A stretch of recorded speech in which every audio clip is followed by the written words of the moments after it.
Hi, guys. Welcome to today's episode of Miss Congeniality. I'm really excited because I think I need your help. I was reading all about you just to make sure I knew what kind of stuff I wanted to ask you. And you're just incredible. Oh my gosh. This is Farnoosh, everyone. We are connected because we share agents. Yes.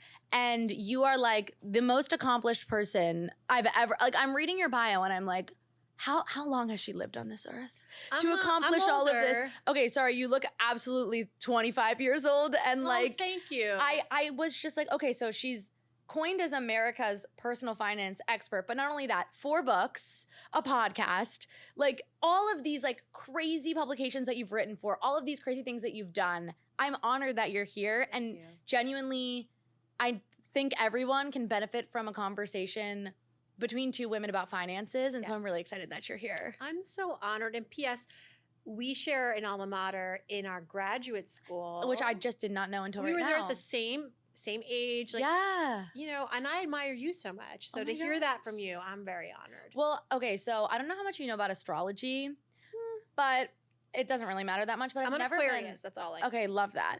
I've never been great with money, just in general. I've never been great at math. I've never been great at budgeting. I've never been great at finances. And if you read about my astrology chart, it all says that I'm gonna have problems with money and be in debt. And I like to pretend that not everything in astrology is true or whatever. But it's it's always telling me that. And in my life, I've always been I need to get a handle on this. And I feel I have a pretty decent handle on it. Yeah. But I'm I need to be smart about this because I'm such an astrology girl. I'm so worried about that prediction. Let's unpack that. Look, I'm an Aquarius and Oprah's an Aquarius. So that's all I need to know about my sign. I do think there's some truth to some of us coming into the world a little more pre-positioned to enjoy math and be good at it and want to pour through Excel spreadsheets. And I interview a lot of people on my podcast, So Money, about their money. And it's not a coincidence that when we talk about their childhoods or when they sort of were coming of age, that there are connections. I'm maybe good at money now because when I was younger, I was really into making money and the lemonade stand and all of that. I think that some people are more predispositioned, but that being said, it's not that complicated. Yeah. And I get that we're all busy and maybe that's not our passion, but it has to be at the forefront of what you care about and prioritize because money is a limited resource and we have to be careful with how we spend it, how we earn it, how we spend it. And I think as women, sometimes we sell ourselves short. We're but this is not my department. And I don't blame us because we weren't necessarily raised with this mindset that this is your domain. You have every right to be careful and mindful of your finances. You have every right to want to be rich and say that out loud. Yeah. It's your birthright. Yeah. I'm telling women this now, and I'm not the person who had necessarily this predisposition, but I became a financial journalist and it kind of all went from there. Which I love. And you're so right about childhoods. I am so grateful and lucky for how I grew up and so privileged. But one thing I noticed actively is when my brothers started to drive and they got a car, they were responsible for the finances as it related to the car. And we all had to work. Age 15, we're working in the restaurants. If I wanted money, I was working for it. But I was also never told that I had to deal with the finances of my car when I got my license. My parents let me put my gas on their account that they had because everyone has I live in a very small town. Everyone has an account at the gas station. Yeah. So there's one gas station. And so I was allowed to use the account. And if something went wrong with the car, I had a habit of hitting parked cars. My dad would just fix it for me. And then when I realized that when my brothers had become 17 and 18, my dad was really keen on them investing, teaching them about that. And I think that it was not specifically told to me, and I don't blame them for this either. They're not bad people, and they didn't try to do this.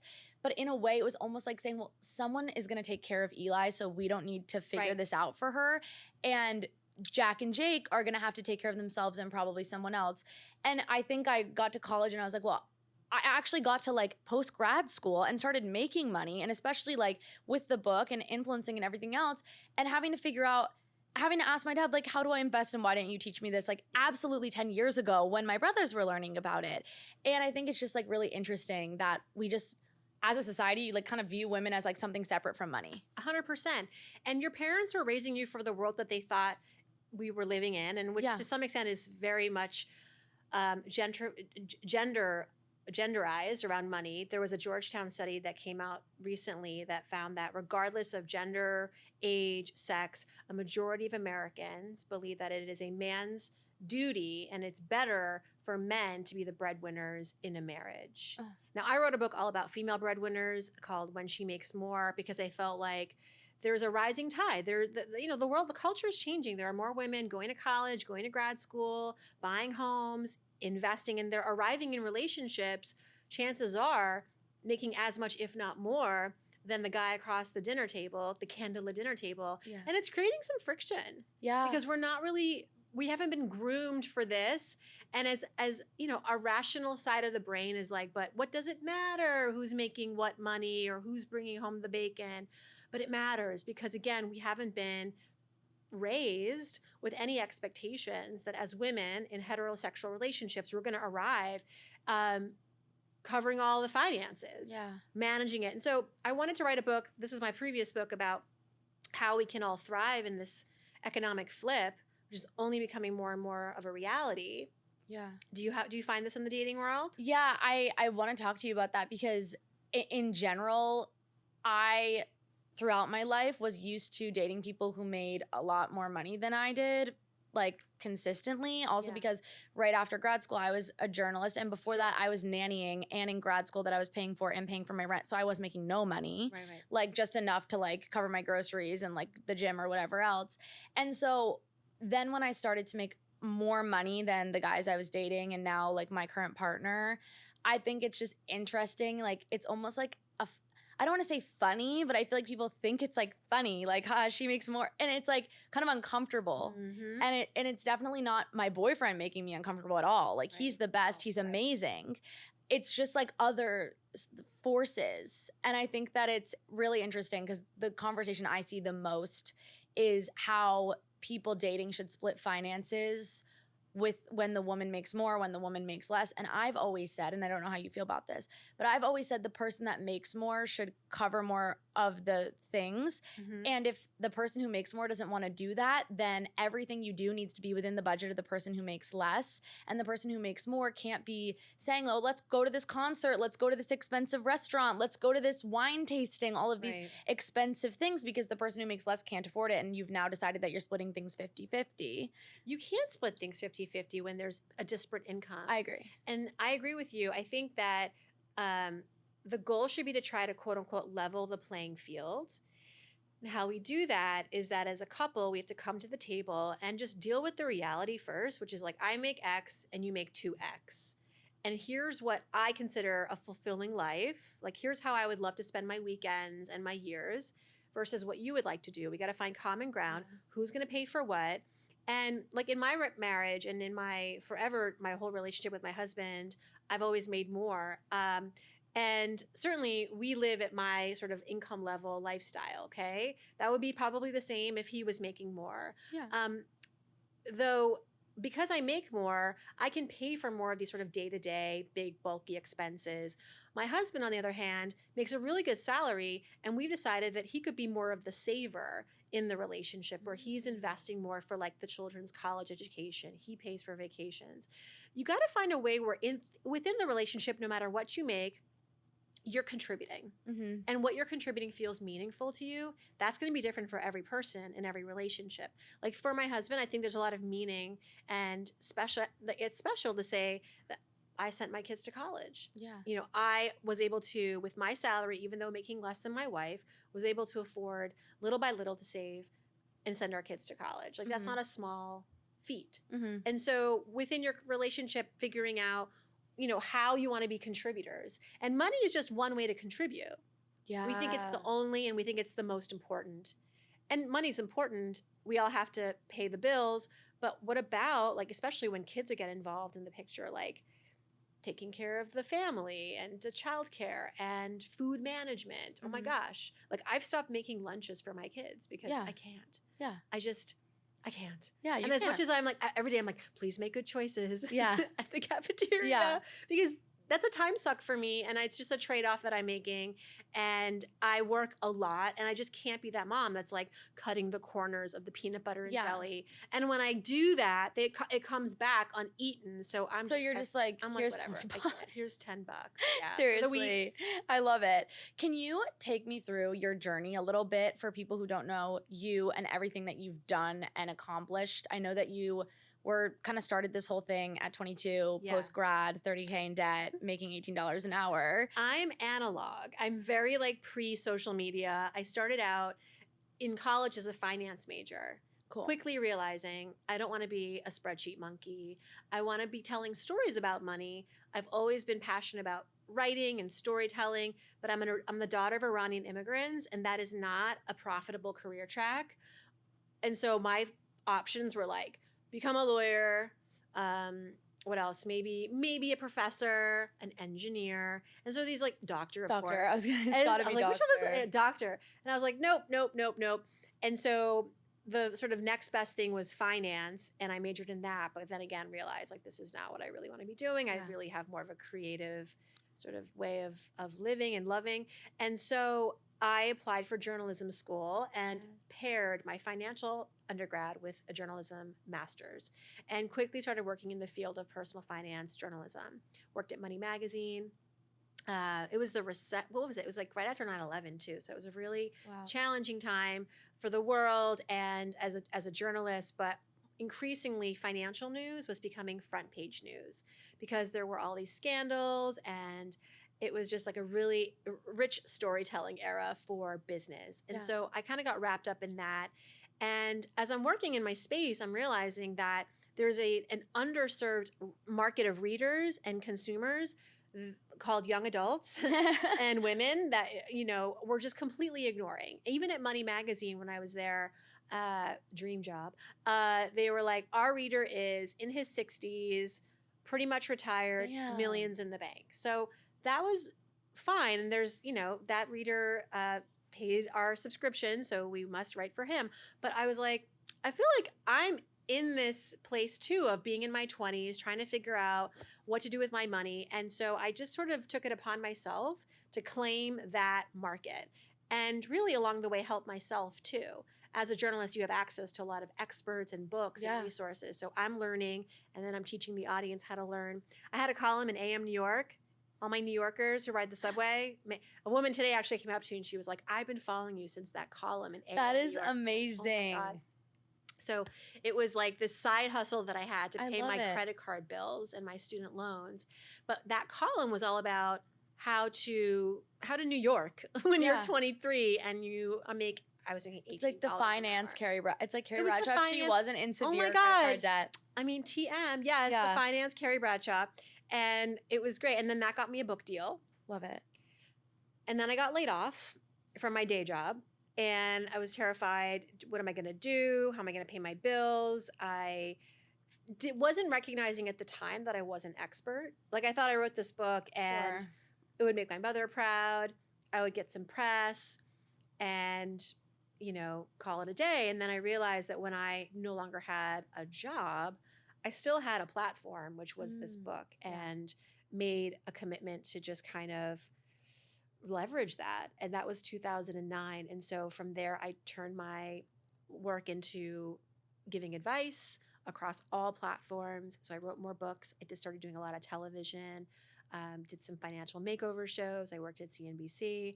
I became Oprah's columnist for her magazine. Just things kept like coming at me because I was sort of like, this was again not today, right? Today we have so many financial experts from across the spectrum, which is really a testament to just how far the conversation has gone and how much of an appetite there is for learning about money and from as many different kinds of people as possible. Back then it was like me and like 4 other people. Yeah. So I benefited from sort of this like big fish in a smaller pond, going out there and being loud about personal finance and why it was important for women to learn. And I was just saying today, like it would be so different if I was starting my career in 2023 as a 20-something. I'd have to learn all different ways of communicating and storytelling. Like I'm not that big on TikTok. Social media for me is sort of like an add-on. It's not the foundation of my work, but I think it would have to be like sort of the reverse model these days, Yeah. right? You start on social media and then you get the book deals and then you get all the other great things. And so it's a different time, but I love that I got my start as early as I did, building the momentum. I have my new book out called A Healthy State of Panic. I love the title. Thank you.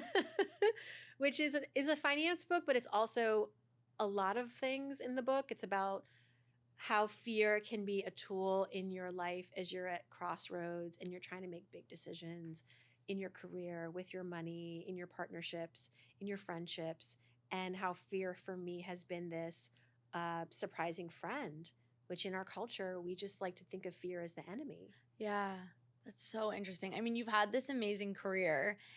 I feel like when you say that you would have to start and do it completely differently these days, I think that while TikTok and Instagram like are amazing and I have so many good things to say about them, there's also this like feeling that I get and I think a lot of other people get of like unreliability. And there's Yeah. something about looking up to someone that's really important when I think it comes to something like this, because I think most of us see everyone on TikTok as like our peers, which is really Right. special for, you know, creating trust and authenticity and growing an audience. But then when it comes to something like money, which is so personal and also so difficult to talk about, and also something so serious that people don't want to do the wrong thing with, TikTok doesn't always feel like the best place to go for that sort of advice. So I think that really what you're doing might be even better for even people my age who need that guidance, because we don't really feel like TikTok is like the most reliable source.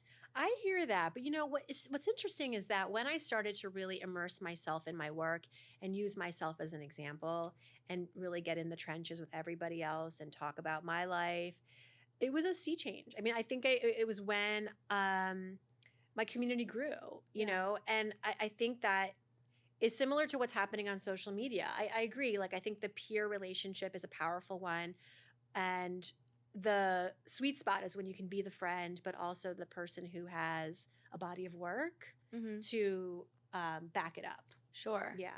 So I know this is going to be a broad question, but I think a lot of my listeners are mostly women aged 18 to 35, but I would say most fall between like 18 and like 27, like kind of my age. Where do we start with all of this? Okay. Because I think like for me, you know, I have help from my dad and like, you know, a financial advisor to like invest, but not everybody has those resources or who has parents that know about investing or understand that. But I really like don't know anything or anything else. Like when someone comes to you and they're like, I'm post grad, I'm 22, I have student loans, I'm making this money. Like where do I start with all of this? First, I just want to do a little bit of mindset gymnastics. I want to talk about some of the things that we don't know because maybe we haven't shouted them loud enough from the rooftops. But here's a few things that I want everyone to kind of get behind so that we can be kind of in the right mental space to do this and want to do this work. Because there's going to be some work. Yeah. But you have to want it, right? Mm-hmm. One, when women make more, the world becomes a better place from all angles. Women who make more, we find that, for example, as women, you know, there's the pay gap, but regardless of their income, women contribute more of their income than men to charitable contributions. They are more giving. We are just like, we're helpers, we're caregivers. And so more money in the hands of women is great for not just women, but all of society. It is literally the fastest way to world peace, I think. I mean, really, it is. I love that. Okay? Like, I believe this. This is not just hyperbole. This is true.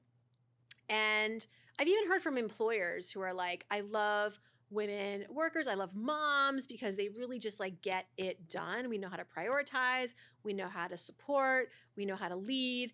And so all this to say that you have a lot of positive attributes that can then be taken and leveraged in your financial life. I also want to say too that women are better investors than men. Multiple studies have come out from Stanford and everywhere that like women's portfolios on average outperform men's portfolios. Why? This is really cool.